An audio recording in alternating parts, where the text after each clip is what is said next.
السلام علیکم ورحمۃ اللہ وبرکاتہ۔ بہت ہی پیارے سامعین و ناظرین، میں غلام مصطفیٰ اللہ اور اللہ کے رسول کا پیغام لے کر پیام اسلام چینل سے آپ سے مخاطب۔ درس قرآن کے سلسلہ میں آج کا ہمارا سبق سورۃ انفال آیت نمبر 47 پر مشتمل ہے۔ سامعین و ناظرین، میں اللہ کا پیغام آپ تک صرف اللہ اور اللہ کے رضا کی خاطر، خالصتاً اللہ کے رضا کی خاطر آپ تک پہنچانے کی کوشش کرتا ہوں۔ آپ سے میری استدعا ہے کہ میرے اس پیغام کو دوسروں تک پہنچائیں۔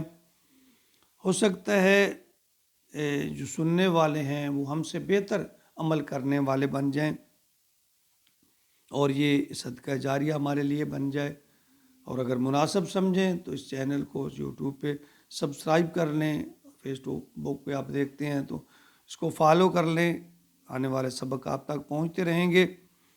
اللہ تعالیٰ ہمیں قرآن کو سمجھنے کی توفیق عطا فرمائے اور عمل کی توفیق بھی عطا فرمائے۔ تو آج کا ہمارا سبق سورۃ انفال آیت نمبر 47 ہے۔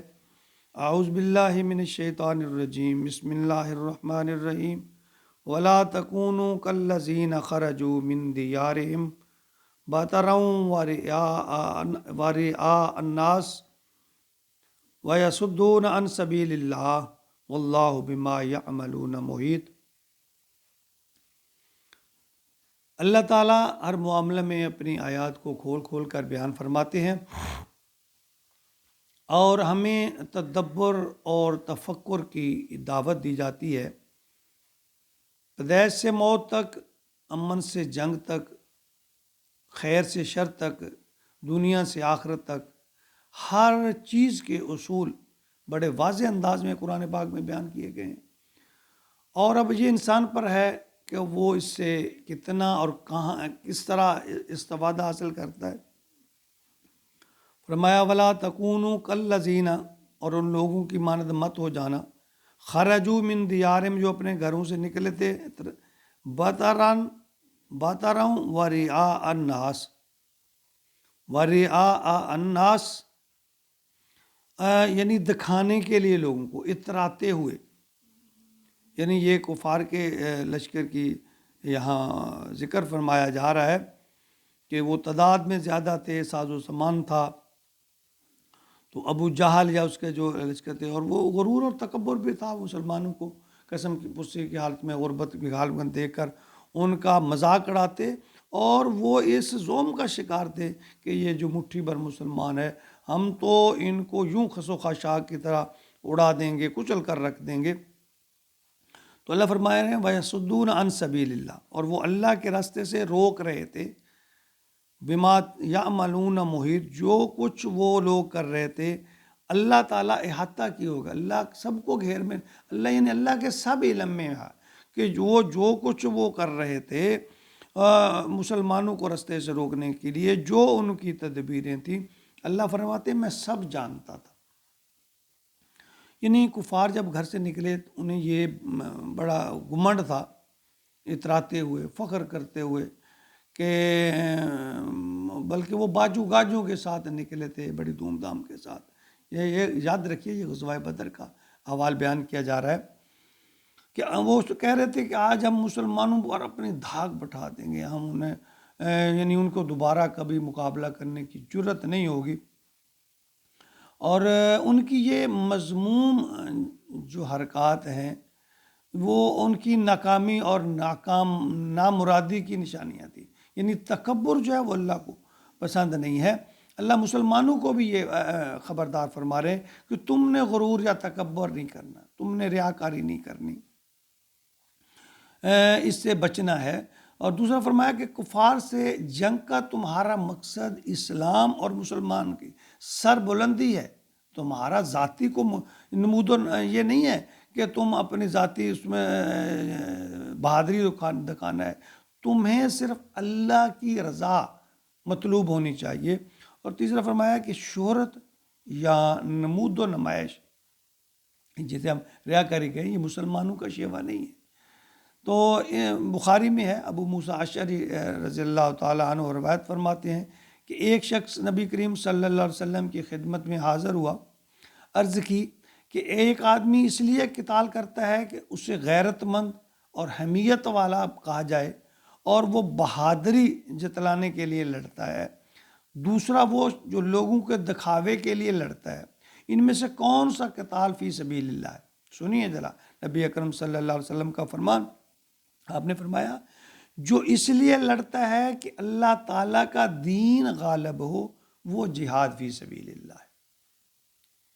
یعنی اللہ بما یعملون محیط، اللہ تمہارے اعمال کا احاطہ کیا ہوا، اللہ تمہارے دل کی بات کو جانتے ہیں، ہر طرح کی تمہاری بات جو ہے تمہارے دل میں اس کو جانتے ہیں۔ تو غزوہ بدر کے پس منظر میں جب ابو سفیان کا قافلہ جو ہے جو سامان تجارت لے کر شام کے مکہ کی طرف جا رہا تھا، جب وہ بچ کر نکل گیا تو لوگوں کا خیال تھا، یعنی یہ یعنی کفار کے لشکر کی بات ہو رہی ہے، ان کا خیال تھا کہ اب لوٹ جائیں، جس مقصد کے لیے ہم نکلے تھے وہ تو حل ہو گیا۔ مگر ابو جہل کہنے لگا نہیں، ہم بدر تک جائیں گے، اونٹ ذبح کریں گے، شرابیں پئیں گے، محفلیں سجائیں گے، گانا بجانا ہوگا، آج ہم مسلمانوں پر اپنا روب جمائیں گے، یعنی ان پر اپنا روب جما کر واپس آئیں گے۔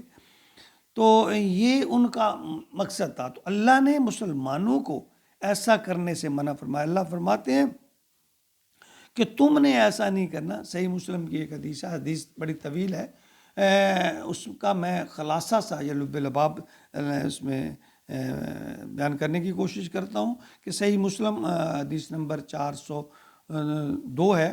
ابو ہریرہ رضی اللہ تعالیٰ عنہ بیان فرماتے ہیں کہ قیامت کے دن پہلے اشخاص جن کے خلاف قیامت کے دن فیصلہ خداوندی ہوگا، یعنی ان کے خلاف فیصلہ ہوگا، جن ان میں جو پہلے لوگ ہوں گے ان میں شہید ہوگا، وہ اللہ کی بارگاہ میں حاضر ہوگا۔ اللہ پوچھیں گے میں نے تجھے صحت، تندرستی، جوانی دی، اپنی دولتیں دی، نعمتیں دی، تو نے میرے لیے کیا کیا؟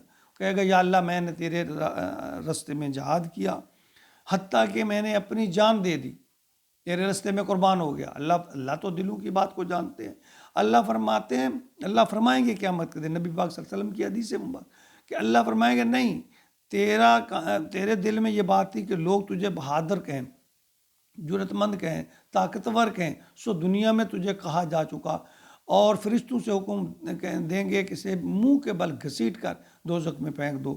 اسی طرح ایک عالم آئے گا، یاد رکھیے یہ بات ذہن میں رکھیے، اسی طرح ایک عالم آئے گا، اللہ تعالیٰ اس سے سوال کریں گے کہ دنیا میں تجھے میں نے نعمتیں دی، صحت، تندرستی دی، تو نے میرے لیے کیا کیا؟